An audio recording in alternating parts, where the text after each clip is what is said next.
For most people, a blizzard is not how they want to end their Thanksgiving holiday. But Acardi Argwell's family said it's what made this year their best yet. I never thought that I would be comfortable in a shelter on a cot in a middle school gym, but we were so comfortable. The Argwell family spent Thanksgiving in St. Louis and were headed back home to Nebraska. We left Kansas City, it had just started snowing. We decided we were going to tunnel through and keep going. But while driving on I-29, conditions went from bad to worse. We started to get slower and slower, 20 miles an hour in a 70.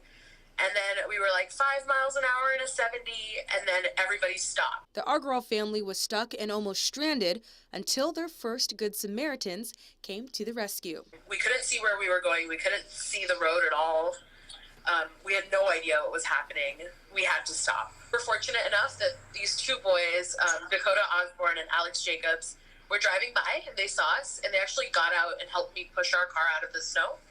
I was like, we have to help. I mean, it's the right thing to do. And for Cindy Easley and Cindy Merritt, the right thing to do was to set up an emergency shelter. We have trained, Cindy and I both have taken mass sheltering classes through the Red Cross.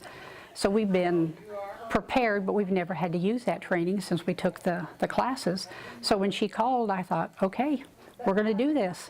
These women and all of the volunteers thought about so many things that so many people don't think about. Even thinking of the one thing people truly need in an emergency. They had to have been very frightened, and we really did want to make them feel reassured. We're here, we're not going anywhere, and we're going to take care of you and we're going to love on you. All because it's just how they are in Savannah. We rally together. We all had the same goal to really care for these people and take care of them and make them know that we were here for them. They like wrapped us in a blanket and took care of us, basically. So this cold storm turned out to be pretty warm after all. I've never seen that kind of kindness anywhere else in the world.